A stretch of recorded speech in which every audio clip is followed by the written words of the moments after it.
যে কোনো অনুষ্ঠানে যদি এইভাবে একটু প্লেটটা সাজিয়ে তাকে পরিবেশন করা হয় তাহলে কিন্তু দেখতেও অনেকটা ইয়ামি লাগে। তো এভাবে যদি প্লেট সাজিয়ে কাউকে পরিবেশন করা যায় তাহলে কিন্তু সেও কিন্তু ভীষণই খুশি হবে।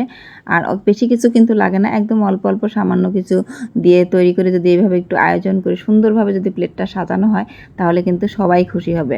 তো হ্যালো এভরিওয়ান, আসসালামু আলাইকুম। আমি ইভা আবারও চলে এসেছি আপনাদের মাঝে নতুন আরেকটি রেসিপি নিয়ে। আশা করি আমার রেসিপিটি আপনাদের সবার কাছে ভালো লাগবে। আমার আজকের আয়োজনে থাকছে সুন্দর করে প্লেটটা সাজিয়ে আমি সবাইকে কিভাবে পরিবেশন করি সেটাই আমি আপনাদের সাথে শেয়ার করছি। আর এটার জন্য কিন্তু বেশি কিছু লাগে না, আমার ঘরে যেগুলো ছিল সেগুলোই কিন্তু আমি দিয়ে এভাবে সুন্দর করে প্লেটটা সাজিয়েছি। আশা করি আমার এই প্লেট সাজানোটা আপনাদের সবার কাছে কম বেশি ভালো লাগবে। এটা সাধারণত বিয়ের বর কনে এদের যে গায়ে হলুদের অনুষ্ঠান হয় সেটাতে কিন্তু করা যেতেই পারে। তো তাহলে চলুন শুরু করা যাক। আর এজন্য আমি এখানে প্রথমেই কিন্তু এখানে একটু পায়েস তৈরি করে নিচ্ছি, কারণ এই খাবারের আইটেমের সঙ্গে কিন্তু ডেজার্ট একটা আইটেম লাগেই। আর সেটা যদি পায়েস হয় তাহলে কিন্তু খুব একটা মন্দ হয় না। আর পায়েসটা কিন্তু সব সময়ের জন্য একটু স্পেশালভাবে পায়েসটার গুরুত্ব থাকে।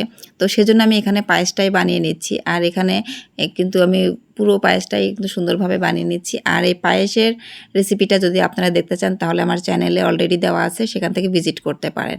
তো এখানে আলহামদুলিল্লাহ খুব অল্প সময়ের মধ্যে আমার পায়েসটা কমপ্লিট হয়ে গিয়েছে। এখানে আমি একটু ডেকোরেশন করে নিচ্ছি।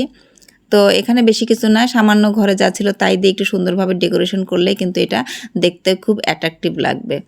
তো এখানে আমার পায়েসটা একদম কমপ্লিট হয়ে গেছে। আর প্রথমেই আমি পায়েসটা কমপ্লিট করে নিচ্ছি, কারণ পায়েসটা একটু ঠান্ডা হলে খেতে ভীষণই ভালো লাগে। তো এই তো আমার পায়েসটা একদম কমপ্লিট। এটা হয়ে যাওয়ার পরে কিন্তু এটা আমি নর্মাল ফ্রিজে রেখে দেবো, যখন আমি দিব তখন আমি এটা বের করে নেব। আর তারপরে এখানে আমি এই যে খাসির মাংস কষিয়ে নিচ্ছি। তো পুরো ভিডিও কিন্তু আমি আপনাদের সাথে শেয়ার করতে পারছি না, তাহলে কিন্তু ভিডিওটা অনেক বড় হবে।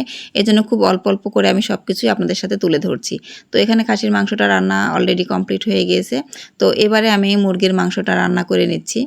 তো মুরগির মাংস আমরা সাধারণত ঘরে যেভাবে রান্না করি ঠিক সেরকমই খুবই সাধারণ সিম্পলভাবে আমি রান্না করে নিচ্ছি।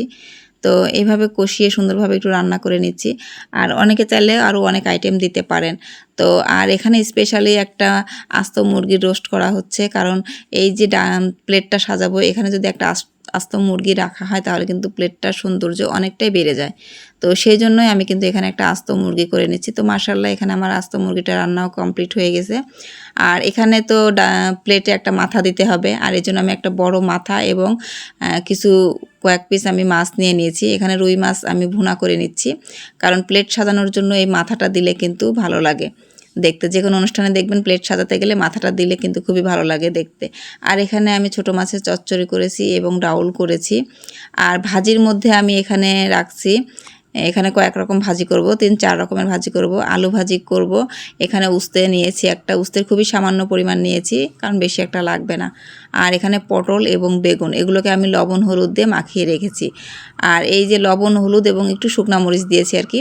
তো এগুলো দিয়ে মাখিয়ে রাখলে একটু ভালো হয়। 5 থেকে 10 মিনিট মাখিয়ে রাখার পরে কিন্তু আমি এটা ফ্রাই করব। তো এখানে আমার সব কিছুই মাখিয়ে রেখেছি যাতে আমার ঝামেলাটা কম হয়। যখন ফ্রাই করব তখন একসঙ্গে একটা একটা করে করলেই হয়ে যাবে। তো প্রথমে এখানে আমি আলুটা ভেজে নিচ্ছি আগে। আর আলুটা এখানে আমি ঝুরঝুরা আলু ভাজি করব, একদম ক্রিস্পি হবে। আর এজন্য একটু তেলটা বেশি করে দিয়ে একটু মচমচা করে ভেজে নেব। আর এই ধরনের ভাজি কিন্তু পোলাও, বিরিয়ানি এমনকি সাদা ভাতের সঙ্গে খুবই মজা লাগে খেতে। তো এখানে আমি কিন্তু আস্তে আস্তে দেখুন পাতলা পাতলা করে ছাড়িয়ে দিয়েছি। আর ছাড়িয়ে দেওয়ার ফলে যে ভাজাটা একদম ক্রিস্পি হয়ে গেছে, একদম গোল্ডেন ব্রাউন করে আমি ভেজে নিয়েছি। এরকম হলে খেতে খুবই ভালো লাগে। এবারে আমি একই তেলের মধ্যে আমি উস্তেগুলো দিয়ে দিচ্ছি। আর উস্তেগুলো কিন্তু এবার আমি মচমচা করে ভেজে নেব। আর এই উস্তে ভাজির মধ্যে কিন্তু আমি যখন লবণ হলুদ শুকনা মরিচের গুঁড়ো দিয়ে একটু মাখিয়ে রাখছিলাম, আর ভাজার আগে আমি অল্প একটু সামান্য পরিমাণ চাউলের গুঁড়া দিয়ে দিয়েছি। আর এই চাউলের গুঁড়া দিলে কিন্তু উস্তাটা অনেকক্ষণ পরিমাণ পর্যন্ত মচমচা থাকবে। তো দেখুন কতটা সুন্দর লাগছে দেখতে। এটা কিন্তু অনেকটা মচমচা, আমি ভেঙে দেখাতে পারতাম কিন্তু আমি সাজাবোর জন্য আসলে ভাঙতে পারছি না। আর এগুলো হওয়ার পরে এবার আমি বেগুনটা ভেজে নিচ্ছি। তো বেগুনটাও কিন্তু যেটা লাস্টে মানে দেরি হবে সেই ভাজিটা আমি একদম লাস্টে ভাজি করব, পটল।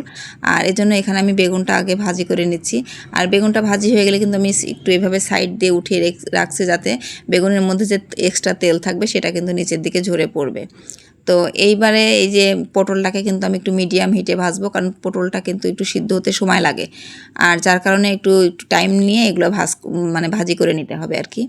তো তো এখানে আমি কিন্তু বেগুনগুলো আমার অলরেডি ভাজা হয়ে গেছে, সেগুলো আমি উঠাই নেব এবং পটলটাকে একটু অনেকক্ষণ ধরে ভেজে নেব। তো ফাইনালি আমার সব ভাজাভুজি রান্নাবান্না কমপ্লিট। এবার আমি প্লেটটা সাজাবো, আর এজন্য আমি প্রথমে এখানে একটা বাটিতে একটু ভাত পরিমাণ মতো করে একটু চেপে দিয়ে এইভাবে একটু নিয়ে নিয়েছি, যাতে ভাতের শেপটা ঠিক থাকে। তো এখানে এবার ভাতের উপরে আমি উস্তেটা দিয়ে দিচ্ছি। দেখুন কতটা ইয়ামি লাগছে দেখতে, আর উস্তেটা কিন্তু খুবই মুচমোচা হয়েছিল, ভালো হয়েছিল। এখানে আমি একটা উস্তে ভাজি করেছি, যেহেতু অনেক ভাজি দেবো এজন্য অল্প পরিমাণ করেছি। আর এখানে 2 পিস আমি পটল ভাজি দিয়ে দিচ্ছি, 1 পিস বেগুন ভাজি দিয়ে দিচ্ছি। আর এই প্লেট সাজানোর ক্ষেত্রে একটু ভাজি ভুজি না হলে কিন্তু আসলে হয় না। আর এবারে যে আমি ঝুরঝুরা আলু ভাজি করেছি সেটাও কিছু পরিমাণ দিয়ে দিচ্ছি। আর এই আলু ভাজিটা কিন্তু আপনারা ট্রাই করতে পারেন, খুবই মজার একটা রেসিপি। তো অল্প পরিমাণ করে আমি সব কিছু নিচ্ছি। এখানে যে ট্যাংরা মাছ এবং চিংড়ি মাছ দিয়ে একটা চচ্চড়ি করেছিলাম সেটা দিচ্ছি। খাসির মাংস আমি একটা বাটিতে আলাদা করে পরিমাণ মতো দিয়ে দিচ্ছি। এখানে আমি আম ডাউল করেছিলাম, তো সেটাও 1 পিস আমের সঙ্গে একটু পরিমাণ মতো করে ডাউল দিয়ে দিচ্ছি। তো এইভাবে অল্প অল্প করে আমি সব কিছুই কিন্তু দিয়ে এবার প্লেটটা সাজিয়ে নেব। আর এই তো এখানে এই যে মাছের মাথাটা দিয়ে দিচ্ছি। আর মাছের মাথাটা দেওয়ার পরে তো আর একদমই জায়গা নেই, মনে হচ্ছিল যে প্লেটটা আর একটু বড় প্লেট নিলে ভালো হতো। আসলে তা এই জন্য আমি হাত দিয়ে একটু ভাতটা একটু সরাই দিলাম। আর এখানে 3 পিস শসা দিয়ে দিচ্ছি। আসলে আমার ঘরে লেবুও ছিল, কিন্তু আসলে লেবু কাটার কথা আমার মনে ছিল না। তো এই জন্য শসা আগে থেকে কেটে রাখছিলাম, জন্য আমি এটা দিয়ে দিচ্ছি। তো একদমই জায়গা নেই, যার কারণে আমি একটু একটু করে সবগুলো আবার সরিয়ে সরিয়ে নিচ্ছি, যাতে একটু জায়গা থাকে। তো আপনারা যদি বেশি আইটেম করেন তাহলে কিন্তু এর থেকে একটু বড় প্লেট ব্যবহার করবেন। তো ফাইনালি এই তো আস্ত মুরগির রোস্টটা দিয়ে দিচ্ছি। তো এই রোস্ট দেওয়ার পরে কিন্তু প্লেটটা একদমই ফুল কভার হয়ে গেছে, আর কোনো জায়গা নেই। তো দেখতেই পাচ্ছেন মাশাআল্লাহ, এখানে আমার কিন্তু প্লেটটা সাজানো একদম কমপ্লিট হয়ে গিয়েছে। তো এইভাবে যদি আপনি কাউকে পরিবেশন করেন, সে তো অলরেডি আপনার ফ্যান হয়ে যাবে। আর এইটা আসলে মানে খাওয়ার থেকে দেখেই কিন্তু শান্তি, তো দেখলেই কিন্তু মন প্রাণ একদম ভরে যাবে। তো আপনারা কিন্তু বাড়িতে যে কোনো ছোটোখাটো একটা অনুষ্ঠান হলে কিন্তু এইভাবে প্লেটটা সাজিয়ে পরিবেশন করতে পারেন। আর এটা কিন্তু খুবই সুন্দর একটা জিনিস, দেখলে সবাই পছন্দ করবে।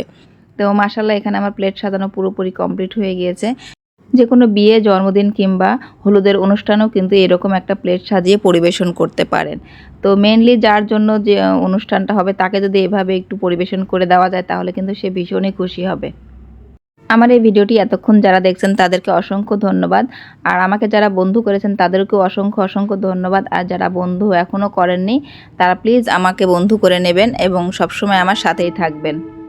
আর যদি কারো কাছে আমার এই ভিডিওটি বেশি ভালো লেগে থাকে তাহলে অবশ্যই লাইক, কমেন্ট এবং ছোট্ট করে একটা শেয়ার করে দেবেন।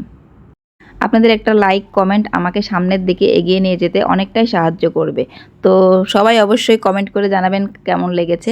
তাহলে আজকে এখানেই বিদায় নিচ্ছি। সবাই ভালো থাকবেন, সুস্থ থাকবেন। দেখা হবে নেক্সট কোনো রেসিপিতে। সেই পর্যন্ত আল্লাহ হাফেজ।